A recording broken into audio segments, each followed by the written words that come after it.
আচ্ছা, এখানকার জনশ্রুতি হচ্ছে এই যে আমরা যে কালীবাড়ি থেকে এক্ষুনি ঘুরে এলাম। আচ্ছা, আমরা যে টোটো দাদার কাছে যাচ্ছি ওই টোটো দাদার কাছেই শুনলাম ওটা কি বল এবার।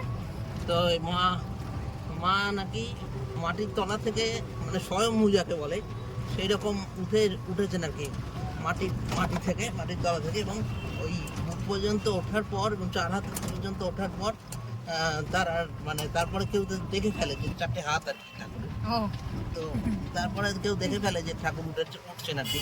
তো সেই দেখে মার ওঠা ওখানেই বন্ধ হয়ে যায়, আর উনি ওঠেননি, দেখে ফেলেছে বলে। হয়তো কেউ না দেখতে পেলে পুরো মূর্তিটাই উঠতো। তো যাই হোক, মানে এটা লোকমুখে কথিত আছে, ওখানে পুরোহিত মশাই কিছুই বললো না। পুরোহিত মশাই কিছুই সেভাবে বলতে চাইলেন না, মায়ের ইচ্ছা বলে এড়িয়ে গেলেন। যাই হোক, দেখো আমরা এটুকুনি শুনলাম, তো এইটুকুনি তোমাদেরকেও বললাম যে এইটুকুনি শুনেছি বলে। আচ্ছা, এটা হচ্ছে বন্ধুরা, এটা হচ্ছে গোলকেশ্বরী কালীবাড়ি, রানী রাসমণিঘাট, হালিশহর। এর প্রতিষ্ঠাতা হচ্ছেন ফণীভূষণ চ্যাটার্জি ও শিবপ্রসাদ চ্যাটার্জি মহাশয়। প্রতিষ্ঠা সাল 1362, বাংলা অক্ষয় তৃতীয়ার শুভতিথি।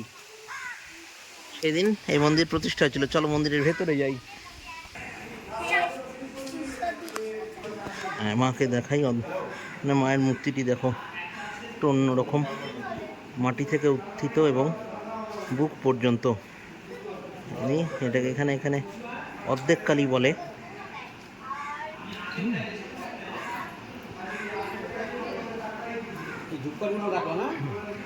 এরকম মূর্তিটি অর্ধেক। মাকে দেখো,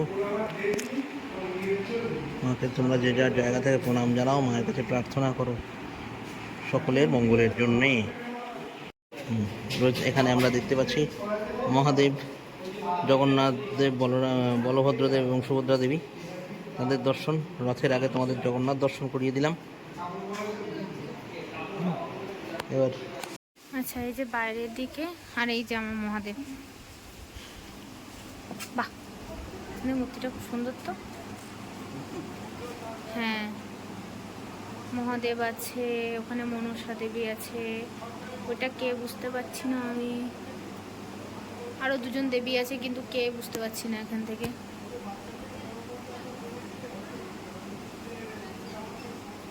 তোমরা হালিশহর আসলে এই মায়ের মন্দিরে ঘুরে যাও। আর ভিডিওটা ভালো লাগলে লাইক, কমেন্ট, শেয়ার, সাবস্ক্রাইব করো। ও, আর এই মন্দিরটার মা না অর্ধেক, মানে অর্ধেক ছবি তো মনে হয় দেখেছো। তো ওখানে পুরোহিত মশাইকে জিজ্ঞেস করা হলো যে অর্ধেক কেন। তো উনি বললেন যে মায়ের ইচ্ছা।